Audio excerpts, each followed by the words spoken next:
Good morning students, I am Nimisha Mishra from KVSECL Nauruzhabad. Today I am going to teach you chemical kinetics. Chemical kinetics and topic is rate of a chemical reaction. Some reactions are very fast, for example ionic reactions, and some reactions are very slow, for example radioactive reactions. And some reactions are moderate, for example reaction between hydrogen and iodine. अब ये reaction fast और slow कैसे हैं, इसको consider करने के लिए हम देखते हैं rate of reaction. Then what is rate of reaction? Rate of reaction may be defined as the change in concentration of any one reactant और product per unit time. Per unit time में reactant या product में किस तरीके से change हो रहा है उसके कंसंट्रेशन में, उसी को कहते हैं rate of A chemical reaction. For example एक हाइपोथेटिकल रिएक्शन कंसिडर करते हैं. R gives P. Here R is reactant, R यहाँ पर रिएक्टेंट है और P प्रोडक्ट है.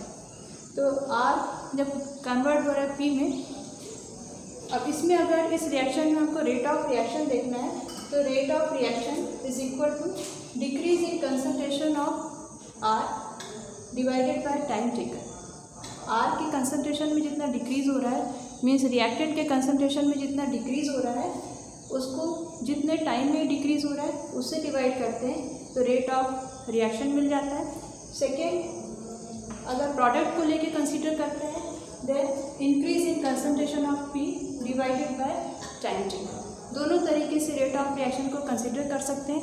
और अगर R इनिशियल कंसंट्रेशन इसका R1 है रिएक्टेंट का और फाइनल कंसंट्रेशन R2 है, then change in concentration of reactant is equal to del R, that is equal to R2 minus R1.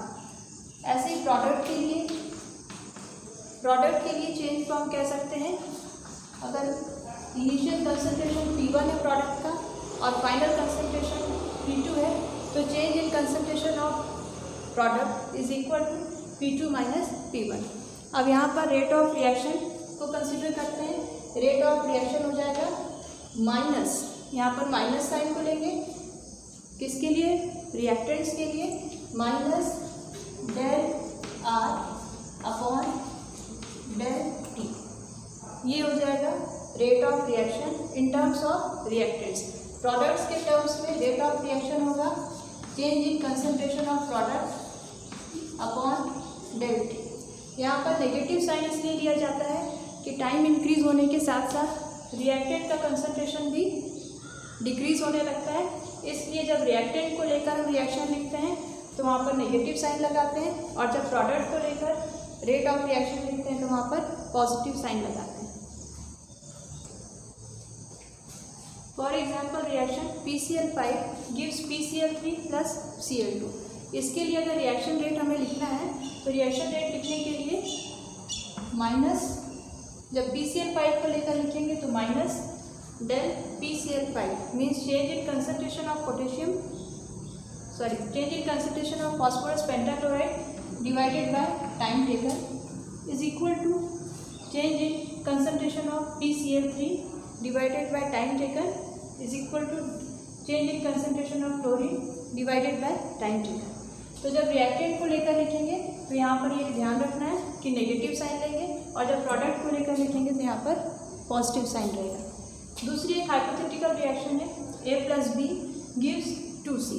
इसके लिए अगर हमको रेट ऑफ रिएक्शन लिखना है तो ये हो जाएगा minus change in concentration of A minus change in concentration of B, और यहाँ पर ये जो प्रोडक्ट का कंसंट्रेशन 2C दिया हुआ है इसको हम कर देंगे 1/2 change in concentration of C divided by time taken. इस तरीके से रेट ऑफ रिएक्शन निकालना है. रेट ऑफ रिएक्शन दूसरी तरीके से होती है instantaneous rate of reaction. Instantaneous rate of reaction का मतलब है कि एक पर्टिकुलर मूवमेंट में जितना चेंज इन कंसंट्रेशन विद पर यूनिट टाइम होता है उसको कहते हैं instantaneous rate of reaction. Instantaneous rate of reaction or instant rate of reaction. Instant means for a short moment. The rate of change of concentration of any one of the reactant or product at a particular moment or time is called instant rate of reaction. फिर से हम consider करते हैं एक hypothetical reaction R gives P. इसके लिए जब instant rate of reaction लिखना है तो ये हो जाएगा minus dr upon dt is equal to minus dt upon dt। इस तरीके से इंस्टेंट रेट ऑफ रिएक्शन को हम लिख सकते हैं। सेकेंड एक और हाइपोथेटिकल रिएक्शन लिखते हैं। A molecules of reactant A plus B molecules of reactant B gives C molecules of product C plus D molecules of product D। इस हाइपोथेटिकल रिएक्शन के लिए अगर हमको रेट ऑफ रिएक्शन लिखना है तो इसको हम लिखेंगे -1 upon A BA upon GT is equal to -1 upon B dB upon dt is equal to 1/c d c upon dt और 1/d। इस तरीके से इंस्टेंट रेट ऑफ रिएक्शन को लिखा जा सकता है। एग्जाम में कभी कभी इससे जुड़े हुए 1 और 2 मार्क्स में शॉर्ट न्यूमेरिकल्स आते हैं। किसी एक कंपाउंड की या एक रिएक्टेंट की रेट दी होती है अपीयर और डिसअपीयर होने की, और उसी को लेकर हमें दूसरे के लिए रेट कैलकुलेट करना होता है। Now factors affecting rates of chemical reaction. कोई भी केमिकल रिएक्शन की रेट के लिए कौन कौन से फैक्टर्स होते हैं जिसके कारण रेट ऑफ रिएक्शन इंक्रीज और डिक्रीज होती है। First factor is concentration.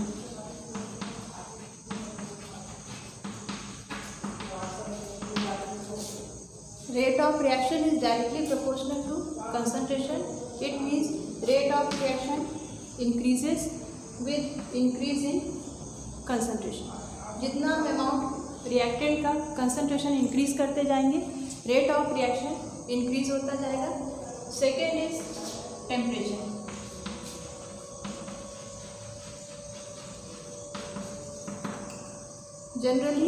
generally rate of reaction is increases with increase in temperature. When we increase temperature by 10 degree Celsius, जब भी कोई भी रिएक्शन का हम टेम्परेचर 10 डिग्री सेल्सियस से इंक्रीज करते हैं तो वहाँ पर रेट ऑफ रिएक्शन 2 और 3 टाइम्स इंक्रीज हो जाता है। इसलिए टेम्परेचर को इंक्रीज करने पर रेट ऑफ रिएक्शन भी इंक्रीज हो जाता है। अब 10 डिग्री सेल्सियस इंक्रीज करने पर 2 to 3 टाइम्स कैसे इंक्रीज होता है ये आगे जब हम आर्हेनियस इक्वेशन और कोलिजन थ्योरी पढ़ेंगे उससे आपको क्लियर हो जाएगा।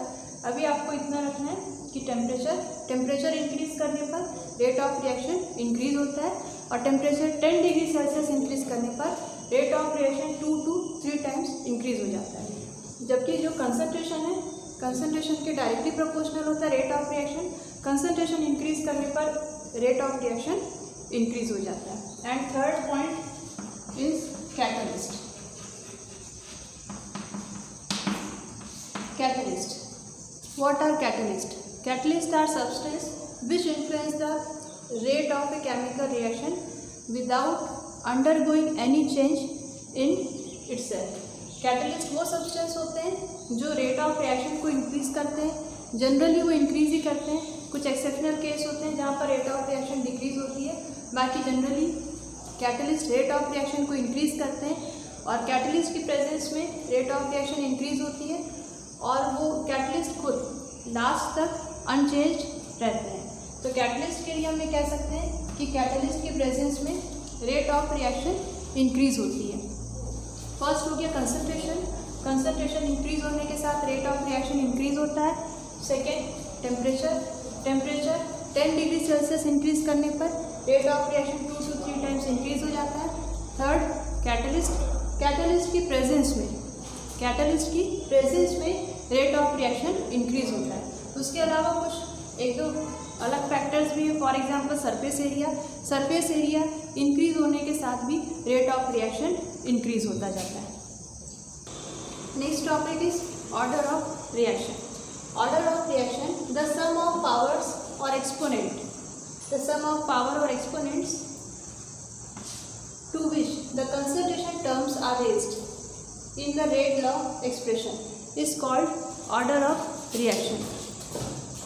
Order of reaction, the sum of powers or exponents to which the concentration terms are raised in rate law expression is called order of reaction. Again we consider a hypothetical reaction. A molecules of capital A plus B molecules of B gives products. इसमें यहाँ पर इस hypothetical reaction में जो reactant A है उसके number of molecules हैं A और रिएक्टेंट B इसके नंबर ऑफ मॉलिक्यूल्स हैं B। और जब हमको इसके लिए ऑर्डर ऑफ रिएक्शन कैलकुलेट करना है तो ऑर्डर ऑफ रिएक्शन हम लिखेंगे rate is equal to K, A raise to power M and B raise to power n। तो यहाँ पर जो ऑर्डर ऑफ रिएक्शन होगी वो m प्लस n का सम होगी। Order of reaction a plus b का सम नहीं होगी, लेकिन order of reaction m plus n का सम होगी। ये m प्लस n ये a प्लस b के इक्वल भी हो सकता है और इक्वल नहीं भी हो सकता, लेकिन ऑर्डर ऑफ रिएक्शन को कैलकुलेट करने के लिए हम m प्लस n को टोटल करेंगे और m प्लस n ये एक्सपेरिमेंटली इसको कैलकुलेट किया जाता है। एक्सपेरिमेंटली कैलकुलेट करते हैं और कोई भी रिएक्शन जो बहुत सारे स्टेप्स में होती है उसमें जो स्लोएस्ट स्टेप होता है उससे हम ऑर्डर ऑफ रिएक्शन को कैलकुलेट करते हैं। अब अगर m प्लस n इसकी वैल्यू 1 आती है तो रिएक्शन फर्स्ट ऑर्डर रिएक्शन कहलाती है। अगर m plus n is equal to 1 आता है तो रिएक्शन होगी first order reaction. m plus n का टोटल 2 आता है तो रिएक्शन होगी second order reaction. m plus n is equal to 3 आता है तो रिएक्शन होगी third order reaction. Rate of reactions के बाद ये जो ऑर्डर ऑफ रिएक्शंस है, ऑर्डर ऑफ रिएक्शन में first order, second order, third order और इसके अलावा ऑर्डर ऑफ रिएक्शन फ्रैक्शंस में भी होती है और ऑर्डर ऑफ रिएक्शन जो होती है ज़ीरो ऑर्डर रिएक्शन भी होती है। ज़ीरो ऑर्डर रिएक्शन वो होगी जहाँ पर रिएक्टेंट के कंसंट्रेशन का रेट ऑफ रिएक्शन पर कोई असर नहीं पड़ता, वो ज़ीरो ऑर्डर रिएक्शन होती है। अब हम वन बाय वन इसके एग्जांपल्स देखेंगे और इसके लिए यूनिट को कैलकुलेट करेंगे। Examples of order of reaction. Order of reaction zero order होती है, first order, second order, third order, fractional order भी रिएक्शन होती है। सबसे पहले एग्जांपल देखते हैं zero order reaction. Zero order reaction example है decomposition of ammonia 2NH3 gives N2 plus 3H2। ये मोस्ट इम्पॉर्टेंट रिएक्शन है, इम्पॉर्टेंट एग्जांपल है, ये कॉम्पिटिटिव एग्जाम्स में भी पूछा जाता है। तो ज़ीरो ऑर्डर रिएक्शन, यहाँ पर हमने अमोनिया के 2 मॉलिक्यूल्स लिए हैं, वो इक्वेशन को बैलेंस करने के लिए लिया हुआ है, लेकिन जो कंसंट्रेशन है वो रेट ऑफ रिएक्शन को अफेक्ट नहीं करता।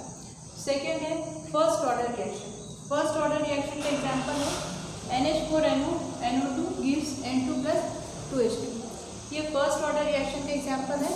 यहाँ पर जो कंसंट्रेशन की टर्म होती है वो एक ही टर्म पर डिपेंड करता है, उसका कंसंट्रेशन की जो पावर होती है 1 होती है। Next second order reaction.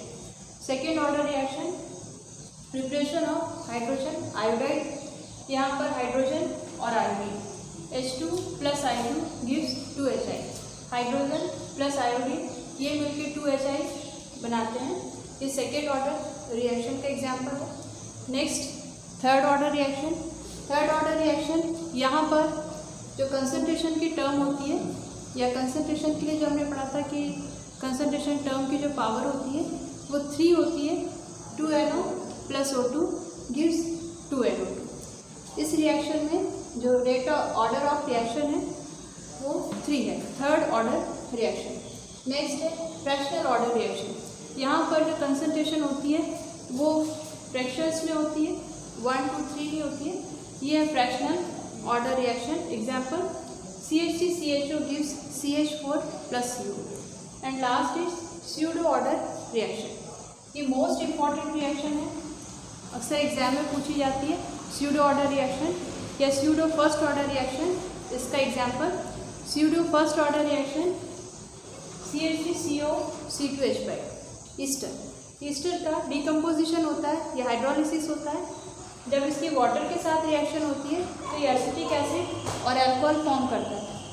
लेकिन यहाँ पर जो ऑर्डर ऑफ रिएक्शन है वो ईस्टर के कंसंट्रेशन पर डिपेंड करता है, वाटर से अनअफेक्टेड रहता है, इसलिए यहाँ पर ऑर्डर ऑफ रिएक्शन 1 होगी। इसीलिए इसको pseudo means false pseudo order reaction इसको इसलिए कहा जाता है कि यहाँ पर हमको 2 कंपोनेंट दिख रहे हैं, तो 2 कंपोनेंट के हिसाब से तब ये लगता है कि एटलीस्ट ऑर्डर ऑफ रिएक्शन यहाँ पर 2 होनी चाहिए, लेकिन ऑर्डर ऑफ रिएक्शन यहाँ पर 1 होती है क्योंकि वो ईस्टर के कंसंट्रेशन पर डिपेंड करती है।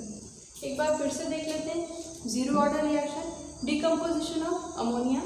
फर्स्ट ऑर्डर रिएक्शन NH4NO2, ये डिकम्पोज होता है N2 plus 2H2O। Second order reaction का example H2 plus I2 gives 2 molecules of hydrogen iodide। Third order reaction 2NO plus O2 gives 2NO2।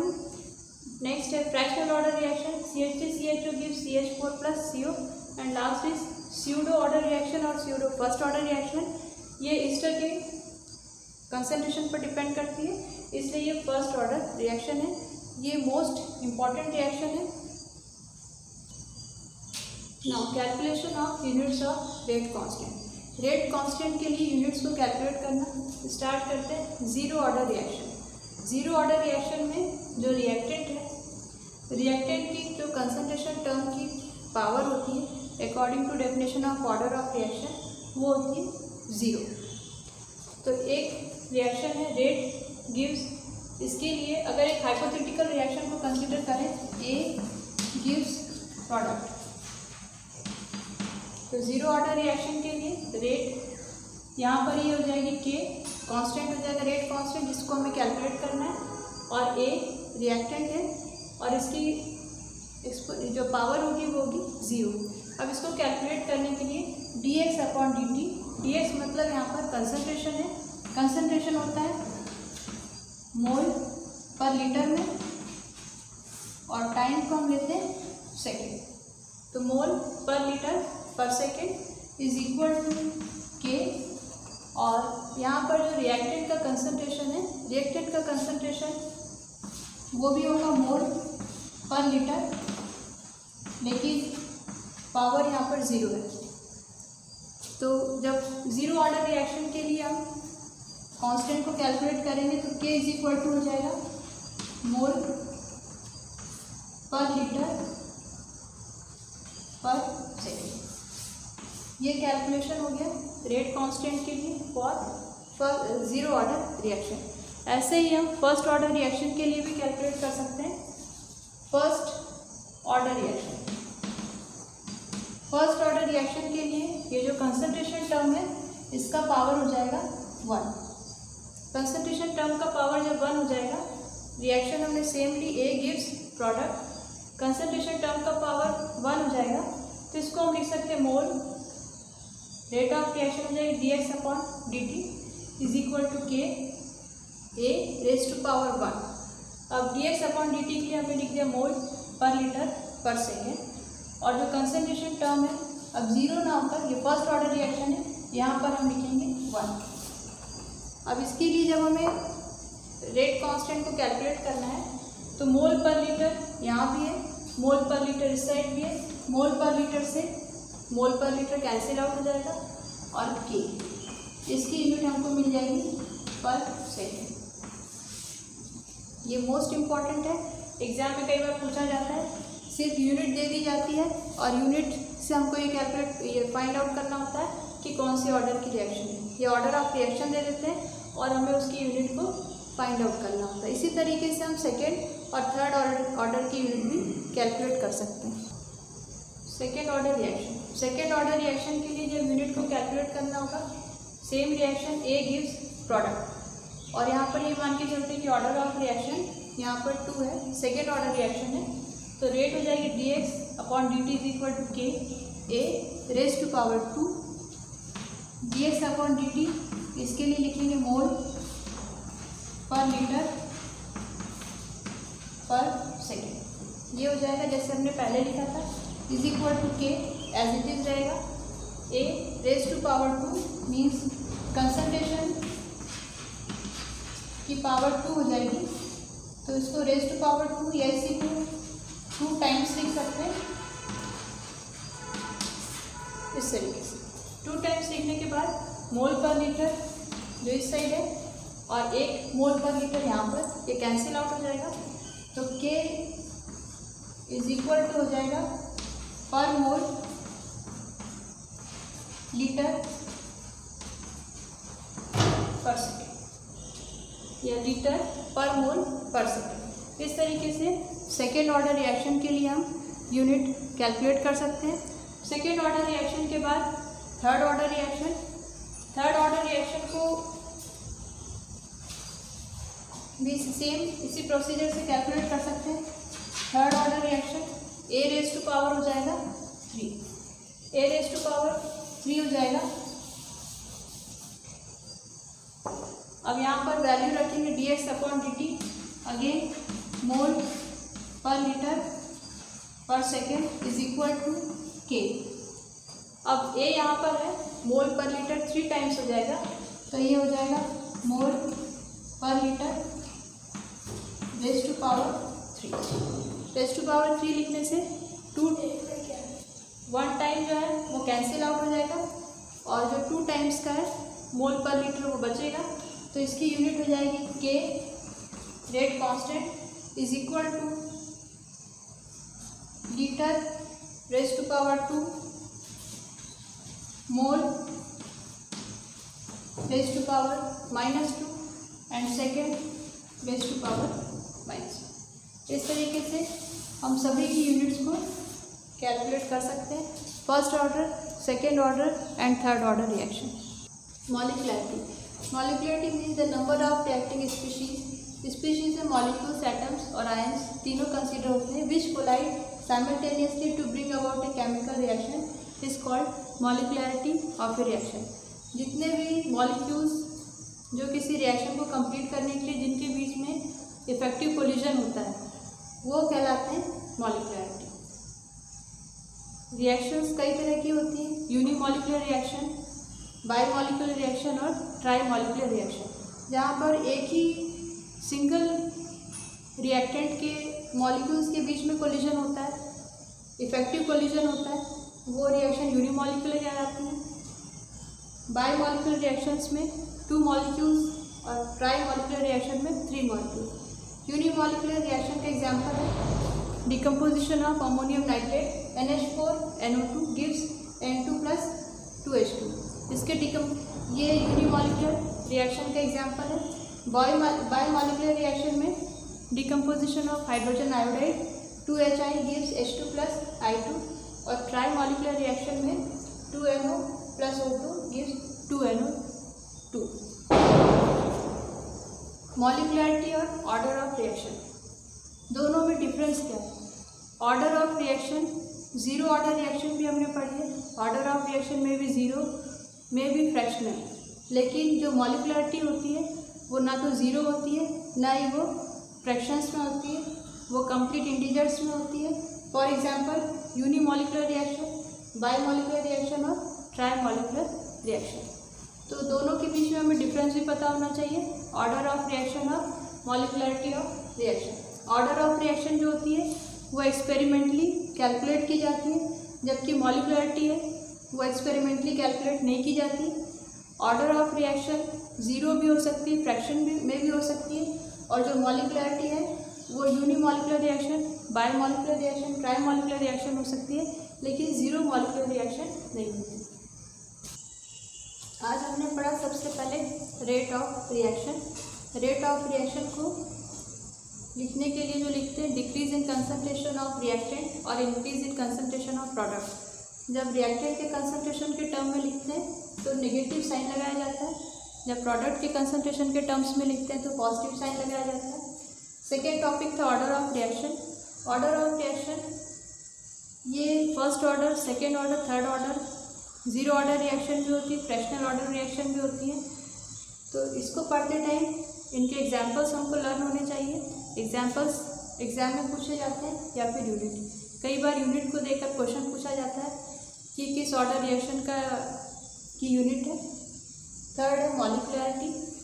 मॉलिक्युलरिटी में भी यूनिमॉलिक्युलर, बायमॉलिक्युलर, ट्राइमॉलिक्युलर रिएक्शन होती है, पर डिफरेंस ये होता है ऑर्डर ऑफ रिएक्शन और मॉलिक्युलरिटी ऑफ रिएक्शन में कि मॉलिक्युलरिटी कभी भी जीरो मॉलिक्युलर रिएक्शन नहीं होती, ये फ्रैक्शंस में नहीं होती, जबकि order of reaction zero order reaction होती है, फ्रैक्शंस में होती है। मॉलिक्युलरिटी ये थ्योरेटिकल कॉन्सेप्ट है, ऑर्डर ऑफ रिएक्शन ये एक्सपेरिमेंटल कॉन्सेप्ट। इससे रिलेटेड इंपॉर्टेंट क्वेश्चन जो एग्जाम में पूछे जाते हैं, ऑर्डर ऑफ रिएक्शन से example pseudo order reaction,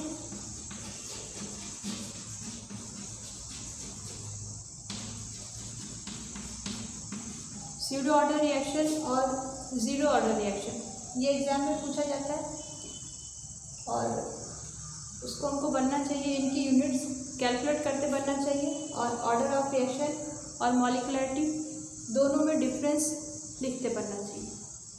thank you. इस टॉपिक से रिलेटेड जो क्वेश्चंस हैं, जैसे give examples of zero order and pseudo first order reaction, इसको एग्जांपल्स को आपको अच्छे से लर्न कर लेना है।